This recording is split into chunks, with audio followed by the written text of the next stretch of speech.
Halo teman-teman, jumpa lagi dengan saya Pastor Antonius Sutarno SE di channel Motak Nonjelgong.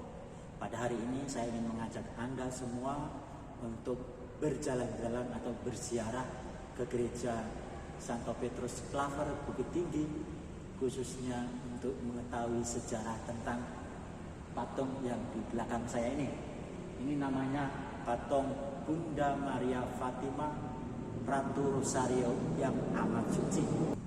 Kita ingin mencoba sedikit mengulas tentang sejarah patung ini, berasal dari mana dan dulu kegiatan umat seperti apa dan lain sebagainya.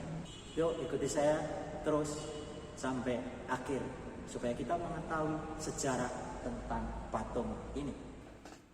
Ya, ini jadi teman-teman patung Bunda Maria Fatima Ratu Rosario yang amat suci itu berada di Gereja Katolik Santo Petrus Klaver Bukit Tinggi, Kota Bukit Tinggi, Sumatera Barat.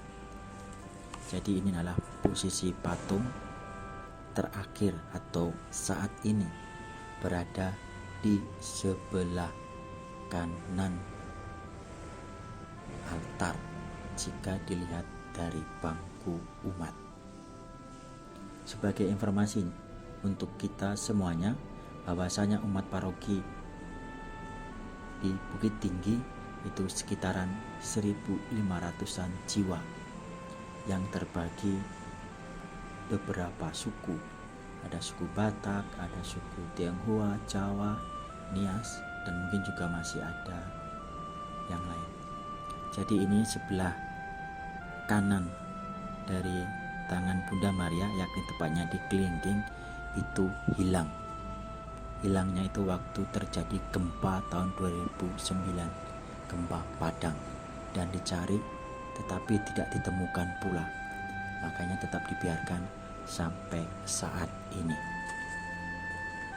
Jadi teman-teman, sesungguhnya mengapa Gereja Katolik Bukit Tinggi memiliki devosi yang kuat?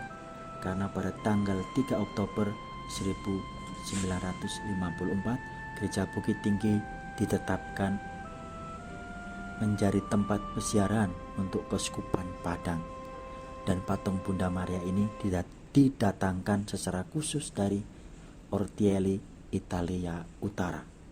Dan dalam sejarahnya hanya ada 2 patung yang sama seperti ini, yakni di Italia dan Bukit Tinggi. Jadi sungguh luar biasa sebenarnya. Patung ini berketinggian 1,53 meter dan lebar patung 60 cm. Oke teman-teman, kita lanjut kembali atau memperlihatkan bagaimana posisi patung awal. Jadi posisi patung awal itu berada di depan altar atau belakang altar. Kemudian ini adalah foto-foto Bunda Maria yang asli pada waktu pertama kali. Ini adalah posisi di belakang altar atau depan altar. Yang kita bisa lihat, tempat itu sekarang sudah dijadikan tempat tabernakel dan juga salib. Dan posisi Bunda Maria mengalami perubahan, ditempatkan di sebelah kanan jika dilihat dari bangku umat. Dan pada sebelumnya sesungguhnya ini adalah setelah terjadi perubahan, dan ini Bunda Maria ditempatkan di sebelah kiri altar jika dilihat dari umat, bangku umat. Ini adalah bagaimana dulu melakukan perarakan patung Bunda Maria di luar gereja, yakni di Jalan Sudirman. Ini adalah foto gereja kita, gereja lama, yang masih sampai saat ini juga masih seperti itu, hanya perubahan cat. Ini adalah foto-foto bagaimana mereka melakukan perarakan Bunda Maria, dan ini adalah foto Bunda Maria saat ini. Oke teman-teman, kita sekarang melanjutkan ke patung Bunda Maria yang berada di luar. Mengingat bahwasanya saat ini kita tidak bisa melakukan perarakan lagi, maka timbullah ide untuk membangun Gua Maria yang ditempatkan di lingkungan gereja kita, supaya tetap gereja Santo Petrus Claver Bukit Tinggi tetap memiliki devosi dan juga tempat peziarahan. Gua ini terbuat dari styrofoam. Walaupun terlihat seperti batu, sesungguhnya ini dari styrofoam yang sedemikian rupa diolah sehingga menghasilkan gua yang sungguh indah. Pemandangannya dari lingkungan sekitar jika dilihat sungguh asri. Ada beberapa pot patung Bunda Maria yang juga sungguh sangat cantik.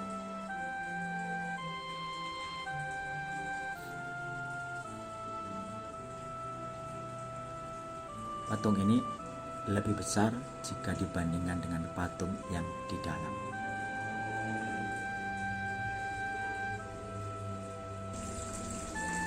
Dan kalau kita perhatikan patung di dalam maupun yang di luar sama-sama memiliki hati di dada dan colok warna merah.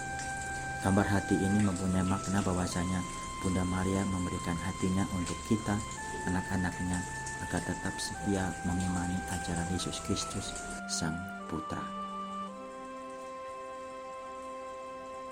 Dan kita juga berdoa semoga semakin banyak umat Katolik terbantu keimanannya dengan berziarah di Gua Maria ini.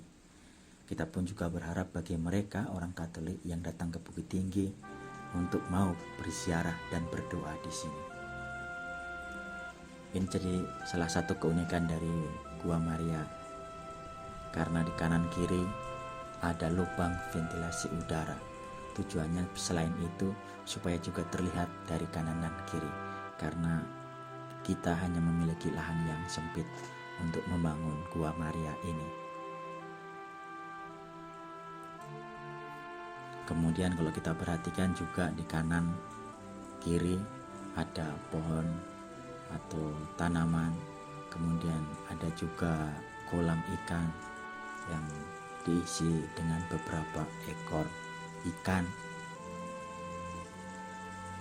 yang mampu menambah kesejukan hati kita ketika kita berdoa, mendekatkan diri kepada Tuhan.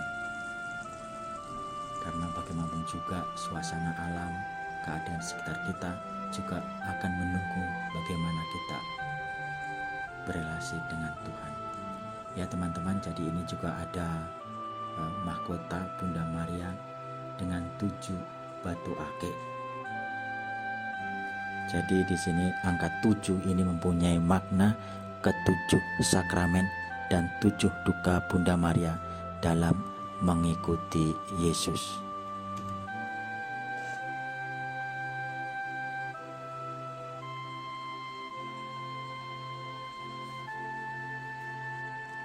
Dan Gua Maria Ratu Rosario ini diberkati oleh Monsinyur Martinus Dogma Situmorang pada tanggal 16 Mei 2015. Ya teman-teman, jika kita perhatikan ini adalah suasana malam hari di Gua Maria di bagian luar. Jadi ketika malam hari kita ingin berdoa, semakin menambah suasana kesejukan, ketenangan dengan hiasan-hiasan lampu yang begitu indah. Jadi lampu ini sebenarnya didesain secara khusus bagaimana penyorotan dan lain sebagainya supaya semakin menambah suasana keheningan doa kita. Dan yang lebih menarik juga ada beberapa desain lampu yang memberikan warna, yakni warna merah, yakni seperti hati Bunda Maria juga warna merah, supaya ada rasa atau terbakar jiwa kita untuk mengikuti teladan Bunda Maria, mengikuti ajaran-ajaran Yesus. Jika kita ingin berdoa di gua ini malam hari sebenarnya sungguh indah karena terbantu dengan suasana keheningan dan juga lampu-lampu yang menawan. Dan di sini kita bisa melihat juga bahwasanya banyak orang datang berziarah ke tempat ini adalah salah satu contoh orang muda Katolik yang berasal dari Padang dan juga Padang Panjang untuk berkunjung ke gua.